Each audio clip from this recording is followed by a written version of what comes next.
Hello मेरे प्यारे बच्चों, स्वागत है आपका कक्षा 4 में।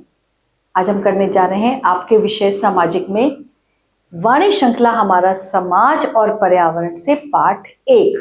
और इस पाठ का नाम है, इसका शीर्षक है ग्लोब, पृथ्वी का नमूना। तो चलिए प्रारंभ करते हैं पाठ को। पृथ्वी हमारा निवास स्थान है। पृथ्वी क्या है बच्चों? हमारा पृथ्वी हमारा निवास स्थान है। यह हमारी भूमि है। हम संपूर्ण पृथ्वी को एक साथ नहीं देख सकते, इस प्रकार इसका अध्ययन एक छोटे प्रारूप पर करना सरल हो जाता है। इस प्रारूप को क्या बोलते हैं? इस प्रारूप को ग्लोब कहते हैं। ये रहा ग्लोब। ग्लोब पृथ्वी का एक छोटा सा मॉडल होता है। पृथ्वी की तरह यह भी गोल होता है। जिस तरह पृथ्वी अपनी धुरी पर घूमती है, उसी प्रकार ग्लोब को भी घुमाया जा सकता है। यह एक समय में ग्लोब पृथ्वी के आधे भाग को देखने के लिए ग्लोब को घुमाना पड़ता है। नीचे दिए गए चित्र में ग्लोब पर पृथ्वी के दोनों भाग दिखाए गए हैं। देखो कैसे, ये देखिए, ये इसके दोनों भाग हैं। एक भाग ये है और दूसरा भाग ये है। जब हम इसको घुमाएंगे, हम एक तरफ से देखेंगे, फिर हम इसको घुमाएंगे तो हम दूसरी तरफ से देखेंगे। तो इस तरह इस ग्लोब को हम घुमा भी सकते हैं। इस चित्र में कुछ भागों को लाल से और कुछ भागों को नीले रंग से दिखाया गया। ये देखो, आप देख रहे हैं ना, किसी को लाल, किसी को नीले रंग से। तो नीला रंग बच्चों पानी वाले भाग को दर्शाता है, ठीक है, और लाल रंग भूमि वाले भाग को दर्शाता है। आप देख सकते हैं कि भूमि वाले भाग से पानी वाला भाग बहुत बड़ा है। मतलब नीला भाग देखो कितना, ये सारा नीला भाग है, ये सारा, और ये जो है, तो इसका मतलब पानी वाला भाग कितना ज्यादा है। महासागर, अब हम महासागर के बारे में बताते हैं। पृथ्वी पर पानी वाले बहुत बड़े भाग को क्या कहते हैं? महासागर कहते हैं। पृथ्वी पर 4 प्रमुख महासागर है। प्रशांत महासागर, अटलांटिक महासागर, हिंद महासागर, आर्कटिक महासागर। इसमें प्रशांत महासागर सबसे बड़ा है और हिंद महासागर का नाम हमारे देश पर रखा गया है। यह सबसे छोटा महासागर है। कौन सा? हिंद महासागर। पृथ्वी का सारा भूभाग बड़े टुकड़ों में बांटा गया है। पृथ्वी के इन बड़े बड़े टुकड़ों को महाद्वीप कहते हैं। संसार में 7 महाद्वीप है। अफ्रीका, एशिया, उत्तरी अमेरिका, दक्षिणी अमेरिका, यूरोप, ऑस्ट्रेलिया और अंटार्कटिका। हमारा देश भारत एशिया महाद्वीप में स्थित है। एशिया सबसे बड़ा महाद्वीप है। ऑस्ट्रेलिया सबसे छोटा महाद्वीप है। अंटार्कटिका महाद्वीप वर्ष भर बर्फ से ढका रहता है। यहाँ पे पूरे साल भर बर्फ रहती है। ग्लोब के गोले का ऊपरी भाग उत्तरी ध्रुव कहलाता है। इसके ठीक नीचे का भाग क्या कहलाता है? दक्षिणी ध्रुव कहलाता है। ग्लोब पर प्रदर्शित विभिन्न स्थानों को देखने के लिए इसे आसानी से इसकी धुरी पर घुमाया जा सकता है। पृथ्वी की तरह ग्लोब भी अपनी धुरी पर निरंतर घूमता रहता है। अब हम बात करेंगे धुरी की। किसी वास्तविक या काल्पनिक रेखा को धुरी कहते हैं। कहा जाता है जिसके चारों ओर कोई वस्तु घूमती है। जो वास्तविक या काल्पनिक रेखा होती है ना, उसको क्या बोला जाता है? उसको धुरी बोलते हैं। इस प्रकार पृथ्वी की धुरी एक ध्रुव से दूसरे ध्रुव तक पृथ्वी के बीचों बीच अंदर से होकर गुजरने वाली एक काल्पनिक रेखा है। ग्लोब पर हम बहुत सी छोटी बड़ी व वृत्ताकार, अर्धवृत्ताकार रेखाएं देख सकते हैं। ये देखिए, ये काल्पनिक रेखाएं विभिन्न स्थानों की स्थिति जानने के लिए खींची जाती हैं। ग्लोब पर दोनों ध्रुवों के ठीक मध्य में खींची गई वृत्ताकार रेखा यानी कि विषुवत रेखा कहलाती है। इसे इंग्लिश में क्या बोलते हैं? इक्वेटर। इसे भूमध्य रेखा भी कहा जाता है। विषुवत रेखा को भूमध्य रेखा भी कहा जाता है। ये पृथ्वी को 2 बराबर भागों में बांटती है। कौन सी रेखा? भूमध्य रेखा। इसके ऊपर का आधा भाग उत्तरी गोलार्ध और नीचे का भाग दक्षिणी गोलार्ध कहलाता है। ऊपर का भाग जो है वो उत्तरी गोलार्ध कहलाता है और नीचे का जो भाग है वो दक्षिणी गोलार्ध कहलाता है। और जो बीच में जा रही है ये है भूमध्य रेखा। ठीक, तो इसको हम उत्तरी गोलार्ध को नॉर्दर्न हेमिस्फीयर और दक्षिणी गोलार्ध को सदर्न हेमिस्फीयर इंग्लिश में बोलते हैं। और अब है अक्षांश रेखाएं। हम अक्षांश रेखाओं के बारे में कुछ देखेंगे, जानेंगे। ग्लोब पर पूर्व से पश्चिम तक खींची गई वृत्ताकार काल्पनिक रेखाएं क्या कहलाती हैं? अक्षांश रेखाएं कहलाती हैं। ये रेखाएं ग्लोब के चारों ओर समानांतर होने के कारण समानांतर रेखाएं भी कहलाती हैं। समानांतर होने के कारण ये एक दूसरे को कभी नहीं काटती, कभी काटती नहीं है एक दूसरे को, समानांतर बराबर बराबर में होती है। अक्षांशों की मध्य रेखा होने के कारण विषुवत रेखा को निर्देशक रेखा भी कहा गया है। इसी के आधार पर अन्य रेखाओं को क्रम दिया जाता है। इन रेखाओं को 0 से 90 तक अंशों में मापा जाता है, 0 से 90 तक अंशों में मापा जाता है। विषुवत रेखा को 0 माना गया। इसके उत्तर तथा दक्षिण में 90-90 अक्षांश है। सुविधा के लिए इन्हें 10-10 की दूरी पर खींचा जाता है। उत्तर के अक्षांशों के साथ उत्तरी अक्षांश उत्तर तथा दक्षिण के अक्षांशों के साथ दक्षिणी अक्षांश दक्षिण लिखा जाता है। विषुवत रेखा सबसे बड़ी अक्षांश रेखा है। ध्रुवों की ओर जाते समय अक्षांश रेखाएं क्रमशः छोटी होती जाती हैं। 90 उत्तरी अक्षांश व 90 दक्षिणी अक्षांश केवल बिंदु मात्र रह जाते हैं।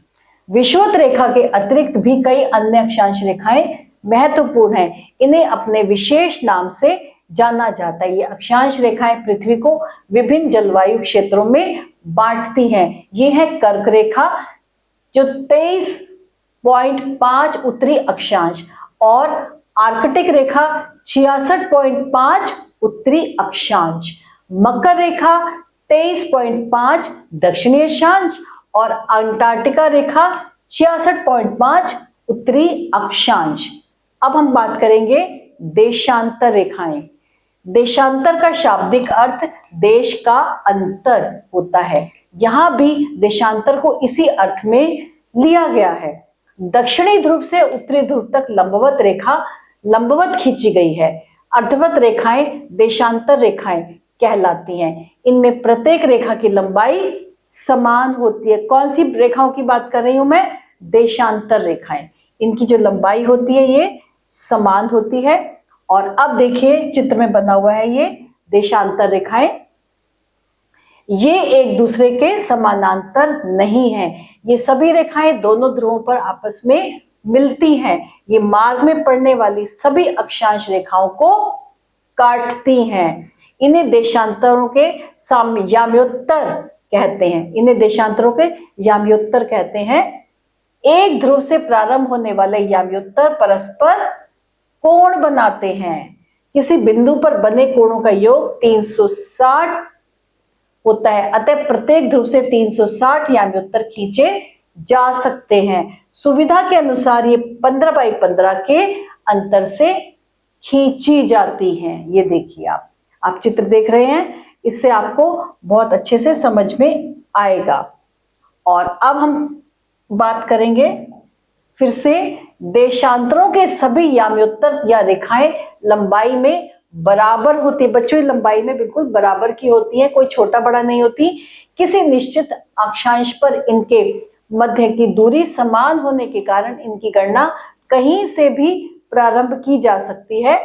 विवादों से बचने के लिए विश्व के सभी वैज्ञानिकों ने एकमत होकर लंदन के एक विशेष स्थान, कौन सा विशेष स्थान है वो?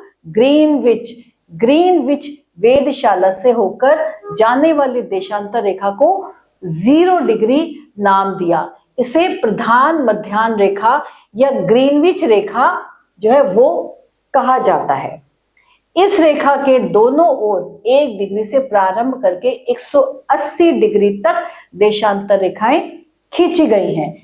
जिस प्रकार अक्षांश रेखाएं विषुवत रेखा के उत्तर और दक्षिण में होती हैं, उसी प्रकार देशांतर रेखाएं भी प्रधान मध्याह्न रेखा से पूर्व और पश्चिम में होती हैं। मध्याह्न रेखा के पूर्व की रेखाएं क्या कहलाती हैं? पूर्वी देशांतर तथा पश्चिम की रेखाएं पश्चिम देशांतर कहलाती हैं। ग्लोब पर किसी स्थान की स्थिति का ज्ञात करना। ग्लोब पर किसी स्थान की स्थिति ज्ञात करना। ग्लोब पर खींची गई देशांतर तथा अक्षांश रेखाओं के जाल को ग्रिड कहते हैं। क्या बोलते हैं बच्चों? इसे ग्रिड कहते हैं। ग्रिड विभिन्न स्थानों की स्थिति ज्ञात करने में सहायता करता है। यदि हमें दिल्ली की स्थिति ज्ञात करनी हो तो हम ग्लोब में देखेंगे कि दिल्ली 28.6 डिग्री उत्तरी अक्षांश तथा 77.2 डिग्री पूर्वी देशांतर रेखाओं के मिलान बिंदु पर स्थित है। अब हम दिल्ली का स्थान निर्धारण करने के लिए ग्लोब पर 28.6 डिग्री उत्तरी अक्षांश रेखा खींचते हैं। इसके पश्चात 77.2 डिग्री पूर्वी देशांतर रेखा खींचते हैं। तो ये दोनों रेखाएं जहां एक दूसरे को काटती हैं, ठीक वही स्थान जो होगा वही स्थान दिल्ली होगा। वहां से ऐसे हमें ज्ञात हो जाता है इस तरह से। पर समय और देशांतर, जैसा कि हम जानते हैं कि ग्लोब पर कुल 360 डिग्री देशांतर रेखाएं खींची होती हैं और पृथ्वी अपनी धुरी घूमते हुए 24 घंटे में एक चक्कर पूरा कर लेती है। इसका अर्थ यह हुआ कि प्रत्येक देशांतर रेखा को 24 घंटे में एक बार सूर्य के सामने से गुजरना पड़ता है। जो देशांतर रेखा सूर्य के ठीक सामने होती है उस रेखा पर स्थित सभी स्थानों पर क्या होती है? दोपहर होती है, अर्थात वहां दिन के 12 बजे होते हैं। इस समय सूर्य ठीक सिर के ऊपर होता है, जबकि उस देशांतर के ठीक विपरीत वाली देशांतर पर अर्ध रात्रि होती है, अर्थात रात्रि के 12 बजे होते हैं। कहने का तात्पर्य यह है बच्चों कि प्रत्येक देशांतर पर 24 घंटे में एक बार दोपहर अवश्य होती है। इसलिए देशांतर रेखाओं को मध्याह्न रेखाएं यानी कि दोपहर की रेखाएं भी कहा जाता है। चूंकि पृथ्वी पश्चिम से पूर्व की ओर अपनी धुरी पर घूमती है, इसलिए प्रधान मध्याह्न रेखा के पूर्व में स्थित स्थानों पर सूर्य पहले निकलता है और ग्रीनविच पर बाद में। उदाहरण के लिए भारत, लंदन तथा ऑस्ट्रेलिया के एक ही समय वहां की घड़ियों के समय का उदाहरण प्रस्तुत किया जा सकता है। भारत में जब दोपहर के 12 बजते हैं तब लंदन में प्रातःकाल के 6:30 बजते हैं, जबकि ऑस्ट्रेलिया में उसी समय शाम के 6 बजते हैं। इसका कारण स्पष्ट है कि भारत 30 डिग्री पूर्वी देशांतर पर स्थित है और लंदन ग्रीनविच 0 डिग्री देशांतर पर स्थित है, जबकि ऑस्ट्रेलिया भारत से और भी पूर्व में स्थित है। देशांतर रेखाओं पर आधारित विभिन्न देशों के समयों में अंतर के कारण ही इन्हें देशांतर रेखाएं भी कहा जाता है। ग्लोब पर भारत की स्थिति, हमारे देश की ग्लोब पर क्या स्थिति है देखते हैं।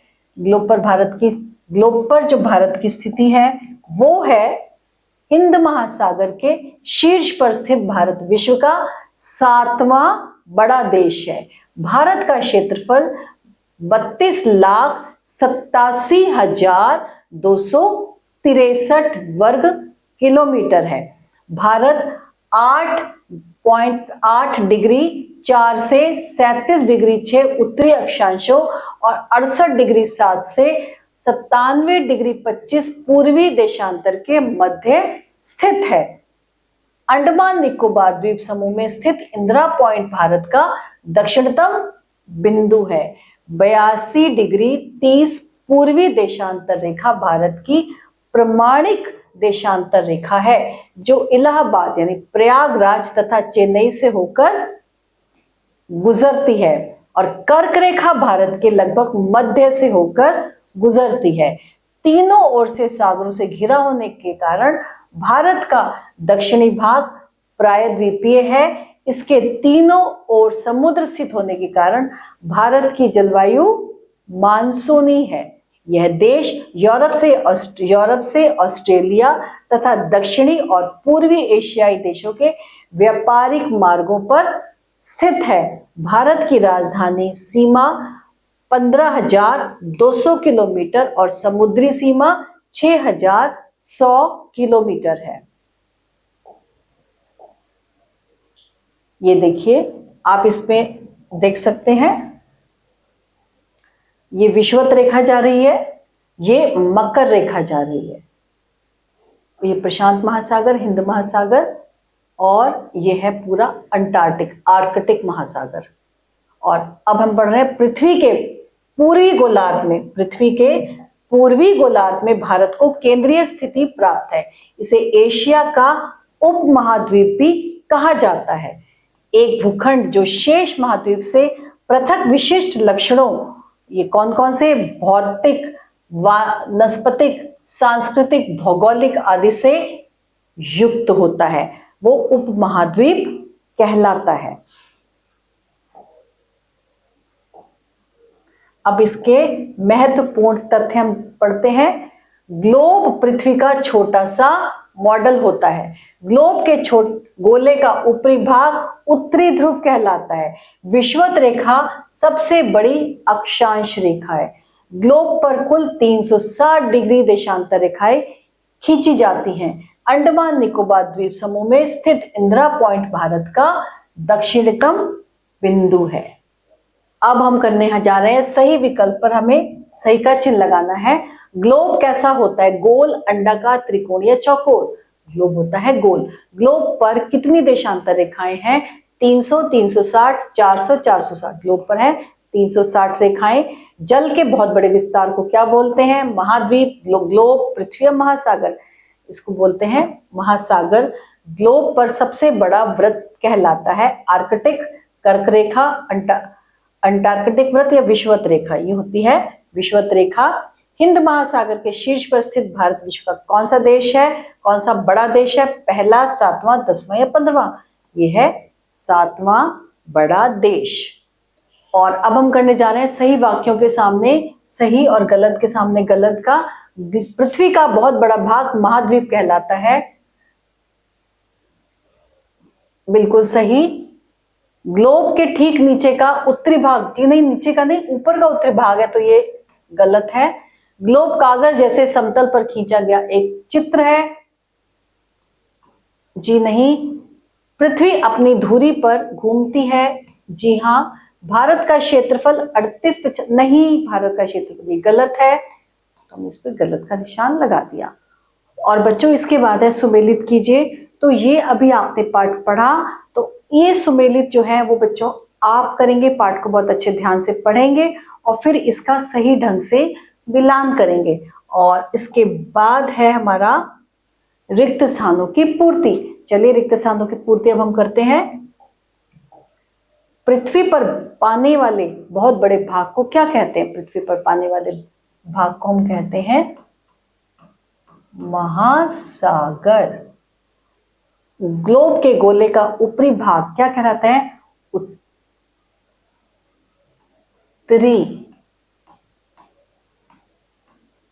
उत्तरी ध्रुव।